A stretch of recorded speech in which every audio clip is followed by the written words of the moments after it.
संत्र्याच्या भावासंदर्भात पण तुम्ही आता एक वेगळी मागणी केली. तुम्ही शेतकऱ्यांच्यासाठी म्हणून पूर्ण कर्जमाफीची मागणी करताय, संत्र्यासाठी वेगळी मागणी करताय. मग ही वेगळी मागणी का करताय? कसं आहे, निव्वळ प्रोसेसिंग करून प्रश्न नाही मिटत. त्याला जगभरातली जी शेती आहे ती सगळ्यात तोट्यातली शेती आपला शेतकरी करतो भारतातला. जगाच्या व्यासपीठावर 2-3 देश असे असेल का, जसं न्यूतनाम आहे वगैरे, हे जे देश आहे आणि असे 3 देश आहेत त्याच्यात सगळ्यात जास्त घाट्याची शेती भारतातला शेतकरी करतं. 20 ते 25% घाट्यात राहतो तो दरवर्षी.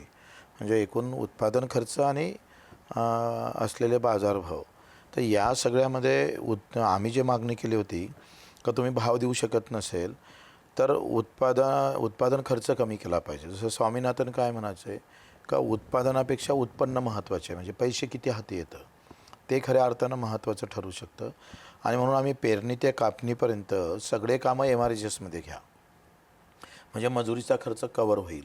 आता एकूण 60% जर मजुरीचा खर्च कवर झाला तर 40%च मग शेतकऱ्याला लावावं लागेल. उद्या ऊन वारा पाऊस काही झालं तर त्याचं नुकसान किती होणार आहे? 40%चं. 60% त्याचं बचत राहील. तिसरी काय गोष्ट होईल का, तो जर शेतात काम करेल तर त्याचे पैसे त्याला भेटत, म्हणजे अर्थकारण सुरू होईल. आमचं तेच म्हणणं आहे का शेतीच्या अर्थकारणावर राजकारण झालं पाहिजे.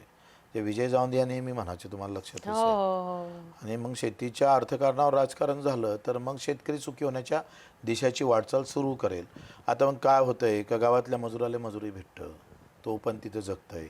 दुसरी गोष्ट का भाव थोडे कमी जास्त जरी झाले तरी याचा उत्पादन खर्च कमी झाल्यामुळं तो तिथं टिकू शकतं. या सगळ्या व्यवस्थेमध्ये जगात सबसिडीशिवाय शेती चालू शकत नाही. कुठलाही धंदा सबसिडीशिवाय चालत नाही. म्हणूनच 20 लाख कोटी रुपये कर्जमाफी केली ना 200-300 उद्योगपत्यांची. नेहमी त्यांना प्रोत्साहन निधी देतो आहे. मग त्यांचे धंदे एवढे मोठे असूनसुद्धा त्यांना तुम्हाला माफी द्यावं लागतं, त्यांना सबसिडाईज करावं लागतं. त्याच्याशिवाय ते चालत नाही. तुम्ही जर सगळ्या स्कीम उद्योगाच्या पाहिल्या तर 90% सबसिडीच्या आहे. मग ते शेतकऱ्याला का देत नाही? म्हणजे एका इकडे उद्योगपत्यांना तुम्ही सबसिडी देणार, त्यांची कर्जमाफी करणार आणि आम्हाला सांगणार का तुम्ही आता मेहनत करून करून मरा, भावही देणार नाही, काहीच नाही. खताची किमती वाढल्या, बियाणाच्या किमती वाढल्या, तुमच्या औषधीच्या किमती वाढलेल्या आहे, अवजारं सगळं तंत्रज्ञान महाग झालेलं आहे.